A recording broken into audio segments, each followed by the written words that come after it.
Hey, what is up, everybody? So I have not posted a video for quite a while just because I haven't seen any phone that's from Umidigi that caught my eye recently, and this phone definitely caught my eye recently, and I believe it's worth posting a video just because this phone is more of a refined package from Umidigi. As you can see, they're utilizing a brand new display with the hole punch design in the middle, similar to what you see in the mid-tier to flagship level from Samsung. They got the middle hole punch instead of the teardrop display. And teardrop display is really old school, and they've been using that on their A7 Pro and also their Umidigi Bison phones as well. And I don't think those display are attractive anymore. They look more like they're from 2019, 2018. With newer phones in 2021, you're seeing more of a hole punch design or a full screen design with a pop-up camera or underneath display camera. And with this phone, you only come with two colors, as you can see here in the next slide. So these two are the only two colors that you can choose from. You got the mist blue and the frost gray. The dimension and thickness of this phone is fairly average for Umidigi. The weight is on the heavier side, and I believe this phone will probably have more of a boxy hand feel to it because of the edge cut that they produce. Being a 225 gram phone is obviously on the heavier side, but this phone is bigger. So as you can see in this picture here with all the buttons and um, how this phone is shaped. As you can see, there is more of the edge curve to the phone. So this definitely will feel more boxy compared to a phone that's with a curved edge. It might feel better on the hand with a curved back. But regardless, this phone is more on the bigger phone side. And it does come with a headphone jack, which is great to see because you don't see this often in any of the phones nowadays in 2021. You got a Type-C USB port and a bottom firing speaker. So you don't have the dual speaker in this phone, which you don't expect for a budget smartphone anyways. So it's got three cameras set up. You got the 48 megapixel ultra wide and the 2 megapixel macro camera lens. And you have an independent shortcut key and a side fingerprint sensor, and which is also your power button on the same side as your volume button. So as I mentioned earlier, this is a bigger phone, and this phone has a 6.8-inch Full HD Plus display. So this is bigger than your normal sized 6.3-inch or even 6.53-inch display. So this is almost to the phablet level of the phone, and this is a 1080 display. It's got a ratio of 20.5 to 9. So this phone has a metal frame around the matte glass. So I expect that the front and back is glass, and it's got a metal frame around it from what this picture is showing. So it's similar to like the old iPhone design, but with the metal frame does help protect the glass a little bit from shattering when you drop it. So with the picture on the top left, it kind of shows that they're trying to do a curved side on the phone, but on the other two pictures, it shows it to be more boxy. So we'll have to determine that once I get this phone on my hand to actually get a good feel as to what this phone feels like. So this is the black color of the phone. I really hope that they don't put the Beyond Dreams I guess trademark or logo on there. I think just the Umidigi logo is enough.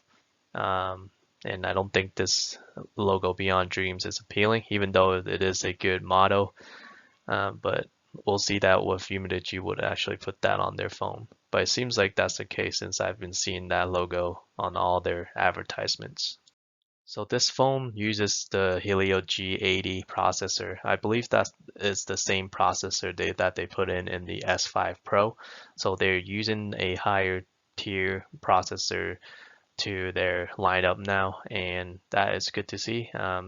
As I recall, I was using the Umidigi F2, which had a P70 processor, and it was working fine with many of the apps. Like I was browsing between apps with Google Maps and going through Messenger, and it was really snappy, and I had no problem with lags using the Umidigi F2. So I believe this will definitely outperform any of its old phone just because they also use a stock Android.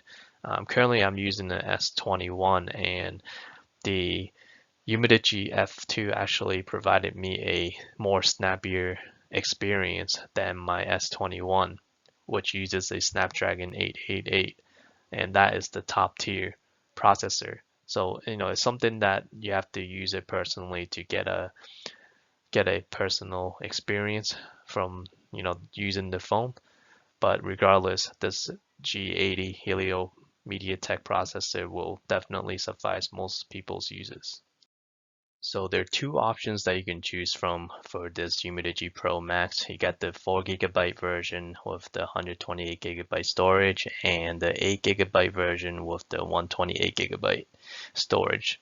In most cases, I would expect most people will probably choose the 8 GB version. And in regards to storage, you have expandable storage up to 256 GB, so it shouldn't be an issue. The battery capacity is 5,150 milliamp, which is good to see. So it gives a check mark there.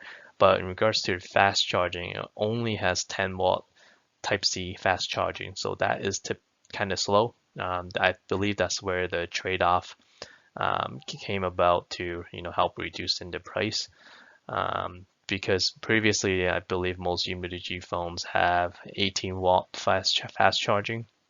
Only their lower tier phone had 10-watt charging. So for 5,000 milliamp battery, 10-watt charging might take probably 2.5 hours versus an 18-watt would probably take close to an hour and a half maybe. But regardless, it is kind of sad to see that they put in a 10-watt charger instead of an 18-watt fast charging. Hopefully this phone does support faster charging, so maybe you can change the charger adapter so you can charge the phone a little bit more quicker. As I mentioned earlier, the G80 Helio processor will definitely be a good processor for your daily use. So here's a close-up of the camera setup. You get the 48 megapixel, 16 megapixel ultra wide, and the 2 megapixel macro lens. It's unfortunate that we're not seeing a ultra zoom lens. If they added a zoom lens, that would be great to replace the macro camera. But regardless, they got rid of the fourth camera, with their depth sensor, which is kind of useless for most cases if you have a good main camera setup already. So it has dual flash as well, and also an infrared thermometer sensor, which I don't think that's very useful either, but I guess you can always check the temperature on certain things.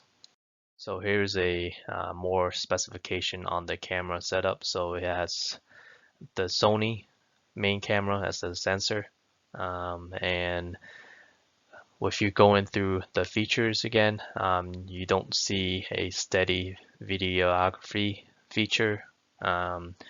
So, you only maxed out at 1080p for recording, no 4K feature. But with this budget device, you shouldn't be expecting a 4K feature. But regardless, 1080 should suffice for most recording. Hopefully, through the time, Umidigi has improved their videography and also photography software, which can help enhance the quality of the photos. Because before, I remember the Umidigi photos were somewhat saturated and the colors were not true at some times. But as for a budget smartphone, you should not expect flagship quality grade level photos. Otherwise, their price won't be this cheap. So there's a trade-off on that aspect. So it looks like this is their new version sensor for the infrared thermometer 2.0. If you're into recording people's temperature, that might be a great feature. So this 5,100 milliamp battery will definitely last most people through the entire day. Like I mentioned, it's sad to see that they put a 10-watt charging port in there.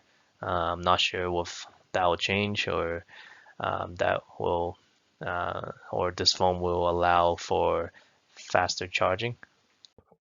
So this phone has a side fingerprint unlock in comparing to an on-screen fingerprint unlock, which most 2021 phone are on-screen fingerprint unlock, but side button unlock may actually be more accurate than on-screen, just because sometimes you get smudges on your phone and it might be hard to get the on-screen reading of your fingerprint. And this phone also provides face unlock, which is great because on the pop-up cameras, sometimes they don't have the face unlock feature like the Umidigi A11 Pro. So this is also a benefit on having a front-facing camera.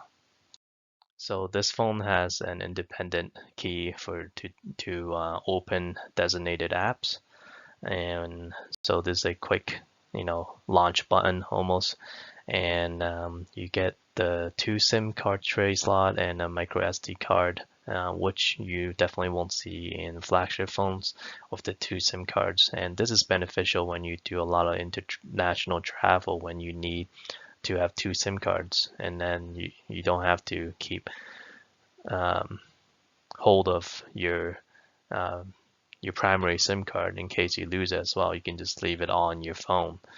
And this phone has stock Android 11, and for most Umidigi phones, you do have to get a new phone in order to get the newest Android.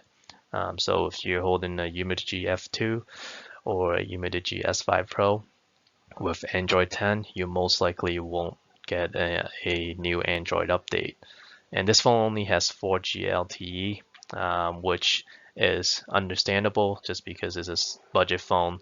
With a 5G phone, you probably are looking at around probably $200 to $300 for the phone. And this phone is only pre-sale at $169 for the 8GB version. So these are all the specification for the Bluetooth, Wi-Fi, and this phone, as I mentioned, it only supports 4G, no 5G, which is understandable for a $170 phone.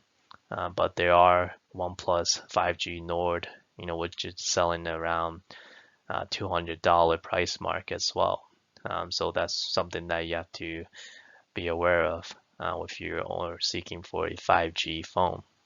This phone does support most of the bands as usual for any Umidigi phone. You got band 12 and 66 for T-Mobile users. So this is what you expect from the package when you order this phone. You get the phone, screen protector applied, a phone case, a Type-C cable, a power adapter, a SIM card tray injector, and a quick user guide. Which is a standard package for Umidigi. At least you still get a power adapter, right? Because for the new flagship like the S21, they don't even provide power adapters. And with with these budget smartphones, they usually come with a phone case as well and also a screen protector, so which is great. And you get a total package in one. So this phone will be on sale on October 23rd. With a price tag of $139.99 for the 4GB RAM version and $169.99 for the 8GB version.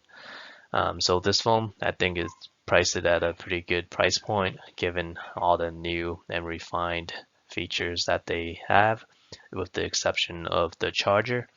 I think this phone will definitely be a good buy, and I'm definitely going to place an order once it goes on sale. And so please stay tuned to this channel for future updates for this phone. Once I get my hands on this phone, I'll post a video later. So please hit like and subscribe to this channel if you stay here for this far. And I'm very excited for testing out this phone, and I'll keep you all posted. Thank you very much, everybody.